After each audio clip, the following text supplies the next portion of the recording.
بسم اللہ الرحمن الرحیم۔ السلام علیکم ورحمۃ اللہ وبرکاتہ۔ الحمدللہ سورۃ البقرہ آیت نمبر 101 سے 105 تک کی تفسیر کو ہم دیکھتے ہیں۔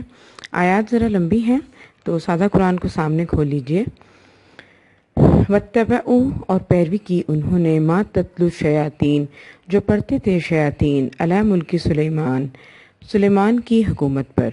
وما کفرا اور نہیں کفر کیا سلیمان علیہ السلام نے، ولیکن اور لیکن شیاطین نے کفروا انہوں نے کفر کیا، یعلمون الناس وہ سکھاتے تھے لوگوں کو السحر جادو، وما انزلا اور جو اتارے گئے علی الملکین دو فرشتوں پر، ببابل ساتھ بابل میں، ہاروت و ماروت ہاروت اور ماروت، وما یعلمانی اور نہیں وہ سکھاتے تھے من احد کسی ایک کو، حتیٰ یہاں تک کہ یقولا کہہ دے انما بے شک نحنو ہم فتنۃ آزمائش ہیں، فلا تکفر تو پس نہ تم کفر کرو، فیتعلمون پس سکھلاتے تھے وہ منہما ان دونوں میں سے، ما یفرقون جو تفرقہ ڈالتے جدائی ڈال دیتے، بھی ساتھ اس کے بین المرئی مرد کے درمیان، و زوجہی اور اس کی بیوی کے درمیان، وما ہم بدوارین اور نہیں وہ ضرر دینے والے بھی ساتھ اس کے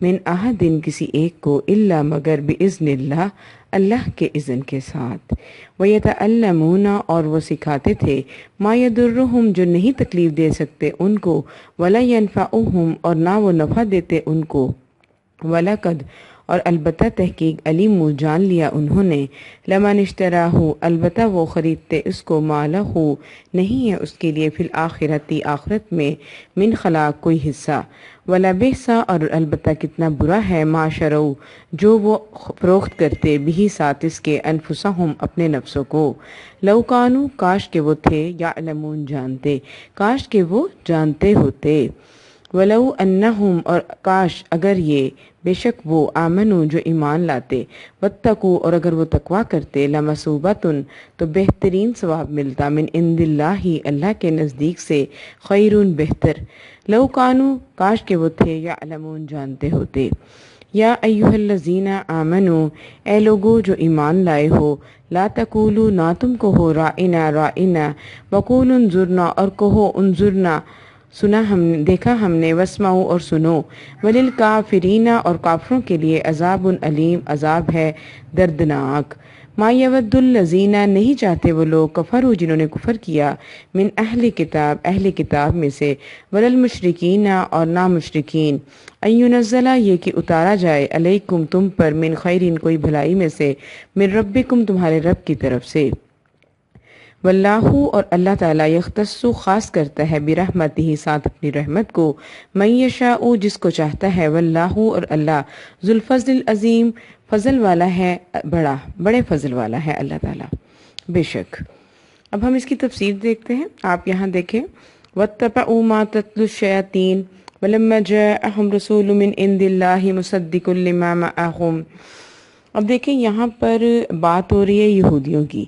یہودی جو تھے حضرت موسیٰ علیہ السلام کی قوم بنی اسرائیل کو ہی یہودی کہا جاتا ہے۔ آج کے یہ یہودی ہیں اور اس وقت کے یہ بنی اسرائیل تھے، اور ان لوگوں کی جو بک تھی نا توریت، موسیٰ علیہ السلام پر نازل ہوئی تھی، توریت میں نبی اکرم صلی اللہ علیہ وسلم کے اوصاف کا ذکر تھا، اور آپ صلی اللہ علیہ وسلم پر ایمان لانے کا عہد بھی موجود تھا، ٹھیک ہے۔ تو ان لوگوں نے عہد شکنی کی، ان کے ایک گروہ کی یہ عادت تھی کہ وہ عہد شکنی کرتے تھے، اور اللہ کی کتاب کو انہوں نے پس و پشت اس طرح ڈالا کہ جیسے جانتے ہی نہیں کہ یہ کتاب نازل بھی ہوئی تھی، ٹھیک ہے۔ اب ان یہودیوں نے اللہ کی کتاب اور اس کے عہد کی تو کوئی بھی پرواہ نہیں کی، البتہ انہوں نے کیا کیا کہ شیطان کے پیچھے لگ کر جادو ٹونے پر عمل کرنے لگ گئے، اور نعوذ باللہ یہ کہنے لگے کہ حضرت سلیمان علیہ السلام اللہ کے پیغمبر نہیں ہیں بلکہ یہ ایک جادوگر تھے اور جادو کے زور سے ہی حکومت کرتے رہے ہیں، حالانکہ ایسا نہیں تھا۔ اللہ تعالیٰ نے اس کی تردید میں آیت نازل فرمائی اور فرمایا حضرت سلیمان علیہ السلام کا جادو کا عمل نہیں کرتے تھے، کیونکہ عمل سحر تو کفر ہے، اور اس کفر کا ارتکاب حضرت سلیمان علیہ السلام کیوں کرتے؟ کہتے ہیں کہ حضرت سلیمان علیہ السلام کے زمانے میں جادوگری کا سلسلہ بہت عام ہو ہو گیا تھا اور حضرت سلیمان علیہ السلام نے اس کے سد باب کے لیے جادو کی کتابیں لے کر اپنی کرسی یا تخت کے نیچے دفن کر دی۔ اب حضرت سلیمان کی جب وفات ہوئی تو ان شیاطین اور جادوگروں نے ان کتابوں کو نکال کر نہ صرف لوگوں کو دکھایا بلکہ لوگوں کو یہ باور بھی کرایا کہ حضرت سلیمان علیہ السلام کی قوت اور اقتدار کا راز یہی جادو کا عمل تھا، اور اسی بنا پر ان ظالموں نے حضرت سلیمان علیہ السلام کو بھی نعوذ باللہ کافر قرار دیا، جس کی تردید اللہ تعالیٰ نے ان آیات میں فرمائی ہے۔ ٹھیک ہے، اب آگے دیکھتے ہیں ہم۔ اب بابل اور میں ہاروت اور ماروت کا ذکر ہے۔ اب یہاں پہ آپ یہ دیکھیں کہ اللہ تعالیٰ نے بابل میں ہاروت اور ماروت فرشتوں پر جادو کا علم نازل فرمایا تھا، اور اس کا مقصد یہاں پہ یہ معلوم ہوتا ہے کہ تاکہ وہ لوگوں کو بتائیں کہ انبیاء علیہ السلام کے ہاتھوں پر ظاہر شدہ معجزے جادو سے بہت مختلف چیز ہیں، کیونکہ جو اللہ تعالیٰ انبیاء کو معجزے دیتا تھا نا، لوگ یہ سمجھنے لگے تھے کہ یہ جادو ہے۔ ٹھیک ہے، یہ جادو کرتے ہیں، یہ شعبدہ بازی دکھاتے ہیں، یہ جادو کے عمل سے لوگوں کو اپنے پیچھے لگاتے ہیں۔ تو اب یہ ہاروت اور ماروت کے فرشتوں پر جو جادو کا علم اللہ نے نازل فرمایا، اس کا مقصد یہی تھا کہ وہ واضحاً بتائیں کہ انبیاء علیہ السلام جادو نہیں دکھاتے اور یہ چیز جادو سے مختلف ہے۔ ٹھیک ہے، اب یہاں پہ یہ دیکھیں تو دوسرا مقصد یہ تھا ان کا کہ بنی اسرائیل کے جو لوگ تھے نا، وہ ان فرشتوں کے پیچھے پڑ گئے تھے کہ وہ ان کو جادو سکھائیں۔ ٹھیک ہے، اب وہ جادو سکھائیں اور اس لیے کہ وہ لوگوں کے یعنی کہ مرد اور عورت کے بیچ میں جدائی ڈالیں، میاں بیوی کے درمیان نفرت کی دیواریں کھڑی کریں اور ہنستے بستے گھروں کو اجاڑیں۔ یہ اس وجہ سے بنی اسرائیل جو تھے وہ ہاروت اور ماروت سے جادو سیکھنے کے لیے ان کے پیچھے پڑ گئے تھے۔ ٹھیک ہے، یہ ہے۔ اب یہ اسی طرح ہے، اب ان کا مقصد تو یہ نہیں تھا کہ جادو سکھا کر غلط کام کیا جائے۔ ہاروت اور ماروت کا یہ مقصد نہیں تھا کہ ہم لوگوں کو یہ جادو سکھائیں اور یہ غلط کریں، لیکن لوگوں نے اس کو الٹ لے لیا تھا۔ جادو تو ان سے سیکھ لیا اور آگے الٹا کام کرنا شروع کر دیا، حالانکہ باطل کی تردید کے لیے انہوں نے ان کو سکھایا تھا یہ جادو۔ ٹھیک ہے، کہ آگے جا کے اس علم کو غلط ہی ثابت کیا جائے کہ یہ ہے ہی غلط۔ ٹھیک ہے، اور واقعی جادو جو ہے یہ واقعی بہت غلط چیز ہے، علم مذموم کہتے ہیں اس کو، مذمت کیا ہوا علم۔ اور اس کی مثال میں آپ کو اس طرح دیتی ہوں کہ جیسے باطل کی تردید کے لیے باطل مذاہب کا علم کسی استاد سے حاصل کیا جائے اور استاد شاگرد کو اس یقین دہانی پر باطل مذہب کا علم سکھائے کہ وہ اس کی تردید کرے گا، اس کو رد ثابت کرے گا، لیکن علم حاصل کرنے کے بعد وہ طالب علم خود بد مذہب ہو جائے یا اس کا غلط استعمال کرے، تو اس میں استاد کا تو کوئی قصور نہیں نا، ایسے تو طالب علم کا ہی قصور ہے۔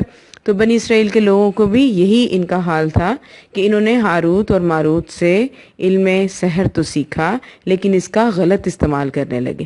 اب غلط استعمال کس طرح کرنے لگے کہ مرد عورت کے درمیان جدائی ڈالتے تھے۔ ٹھیک ہے، تو جادو کا مقصد ہی یہی ہے۔ دیکھیں جادو ہے ہی جائز نہیں، اللہ تعالیٰ معاف کرے، اللہ تعالیٰ ہمیں بالکل اس چیز سے بچائے۔ اب آپ یہاں پہ یہ دیکھیں، اور یہ جادو بھی اس وقت تک کسی کو نقصان نہیں پہنچا سکتا جب تک اللہ کی مشیت اور اس کا اذن نہ ہو، اس لیے اس کے سیکھنے کا فائدہ کچھ نہیں۔ اسلام نے جادو کے سیکھنے اور اس پر عمل کرنے کو کفر قرار دیا ہے۔ ہر قسم کی خیر کی طلب اور ضرر کے دفع کے لیے ہم صرف اللہ تعالیٰ ہی کی طرف رجوع کریں، کیونکہ وہی ہر چیز کا خالق ہے۔ ٹھیک ہے، اور کائنات میں ہر کام اس کی مشیت سے ہوتا ہے۔ آگے دیکھتے ہیں، یا ایھا الذین آمنوا لا تقولوا رائنا، اے لوگو تم جو ایمان لائے ہو۔ دیکھیں جب اللہ تعالیٰ نے کوئی اہم حکم دینا ہوتا ہے نا تو یہ ورڈ یوز کرتے ہیں، اے لوگو جو ایمان لائے ہو۔ دیکھیں ایمان والوں کو ان کے ایمان کا واسطہ دے کر پکارا جا رہا ہے، کتنی اچھی بات ہے نا۔ تو نہ تم کہو رائنا، اب رائنا کا مطلب ہوتا ہے ہمارا لحاظ اور خیال کیجئے۔ ٹھیک ہے، اب یہودی کیا کرتے تھے، اپنے بغض اور انات کی وجہ سے نا اس لفظ کو تھوڑا سا بگاڑ کر استعمال کرتے، یعنی کہ رائنا کہہ دیتے۔ صحیح، تو اب اللہ تعالیٰ نے یہاں پہ کہا وقول انظرنا، اور کہو تم ہم نے نظر کی، ہماری طرف دیکھیے، ہماری طرف دیکھیے اور سنتے رہا کرو، اور کافروں کے لیے دردناک عذاب ہے۔ یہاں پر ثابت ہمیں یہ بات ہوتی ہے کہ کفار کے ساتھ افعال اور اقوال میں مسلمانوں کی مشابہت نہ ہو جائے۔ ٹھیک ہے، تو حدیث میں بھی ہے جو کسی قوم کی مشابت اختیار کرے گا وہ انہی میں شمار ہوگا۔ اس کی وعید سے بچنے کے لیے اللہ تعالیٰ نے یہ ورڈز ہمیں بتائے کہ تم یہ نہ کہو رائنا، کیونکہ صحابہ کرام نبی کرم صلی اللہ علیہ وسلم کو کہتے تھے رائنا، اور یہودی بھی کہتے تھے رائینا، ٹھیک ہے، اس کو بدل دیتے تھے۔ تو نبی کرم صلی اللہ تعالیٰ نے کہا کہ ایسے نہ کہو وقولو، بلکہ کہو انظرنا، ہماری طرف نظر کیجئے، واسمعوا، اور سنو۔ اور کافروں کے لیے دردناک عذاب ہے جو اس چیز کو بدل دیتے ہیں۔ اب آپ آگے دیکھیے، نہ تو اہل کتاب کے کافر اور نہ مشرکین چاہتے ہیں کہ تم پر تمہارے رب کی کوئی بھلائی نازل ہو۔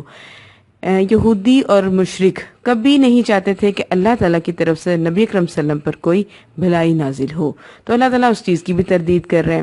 واللہ یختص برحمتہ، اور اللہ خاص کرتا ہے رحمت جس پر چاہتا ہے، اور اللہ واقعی بڑے فضل والا ہے۔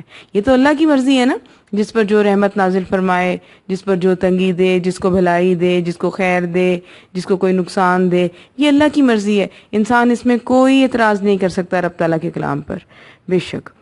تو یہ ہے اس کی تفسیر۔ جادو کے حوالے سے میں کہنا چاہوں گی کہ ہمارے معاشرے میں آج کل اللہ تعالیٰ رحم کرے، اللہ تعالیٰ معاف کرے، بہت زیادہ اس چیز کے پیچھے بھاگا جا رہا ہے۔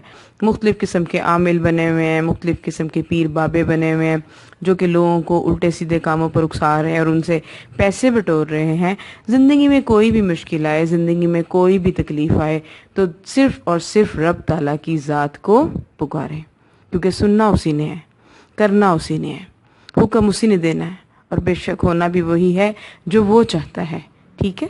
اور اپنا ٹائم ویسٹ نہ کریں، پیسے ویسٹ نہ کریں لوگوں کے پیچھے لگ کر، پیروں فقیروں کے پیچھے لگ کے کہ یہ جادو سے ہمارا گھر بسا دیں گے یا ہمیں اولاد حاصل ہو جائے گی، ایسا کچھ نہیں ہوتا، ٹھیک ہے۔ اللہ تعالیٰ ہمیں واقعی توفیق دے کہ ہم صرف اور صرف رب تعالیٰ سے مانگیں۔ آمین ثم آمین۔ سبحانک اللہم و بحمدک، اشہد ان لا الہ الا انت، استغفرک و اتوب الیک۔ السلام علیکم ورحمۃ اللہ وبرکاتہ۔ ماہنور چینل کو لائک کریں اور شیئر کریں۔ جزاکم اللہ خیرا کثیرا۔